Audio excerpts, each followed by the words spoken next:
Bonsoir à tous, bienvenue, nous sommes le mercredi 17 janvier, c'est la deuxième journée pour le pape au Chili.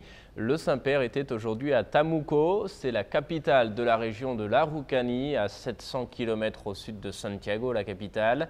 Le pape y a célébré la messe pour le progrès des peuples, en présence de nombreux membres de la communauté mapuche. Une communauté qui lutte depuis de nombreuses années pour récupérer ses terres ancestrales. Les Mapuches y ont été chassés dans les années 60 au profit maintenant d'entreprises forestières. Le pape a donc renouvelé dans son homélie son appel au respect des populations locales, à la paix et à l'unité. Lors de la messe célébrée aujourd'hui à l'aérodrome de Temuco, le pape s'est fait le porte-voix de populations affectées par des projets d'exploitation qui portent atteinte à leur mode de vie. Le souverain pontife a salué nommément les différentes communautés natives qui ont forgé la nation chilienne. Les Mapuches, mais aussi les Aymara, Quechua, Atecamenos, ainsi que les Raponi, les habitants de l'île de Pâques. Rappelant que de graves violations de droits humains avaient été commises à cet endroit même où était célébrée la messe, François a dit offrir cette célébration pour tous ceux qui chaque jour portent sur leurs épaules le poids de nombreuses injustices. Le don de Jésus, a-t-il dit, prend en charge tout le péché et toute la souffrance de nos épaules, une souffrance pour être rachetée.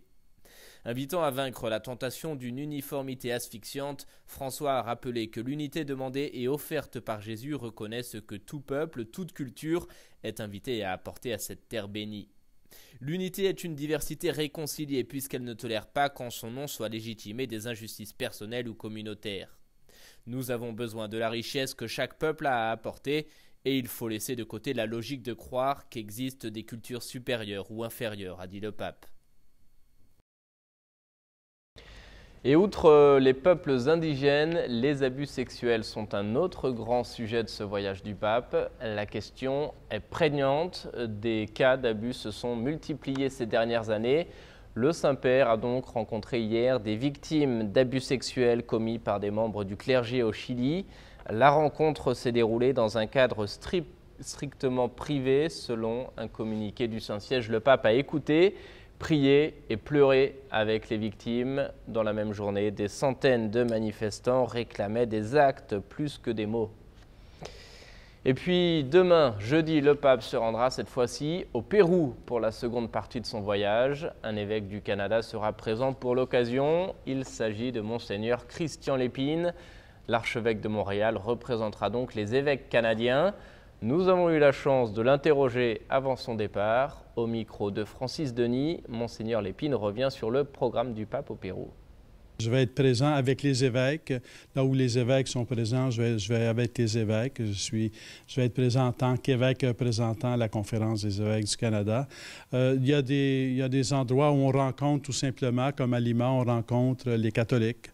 Mais comme vous savez, le pape non seulement rencontre les catholiques, il rencontre tout le monde.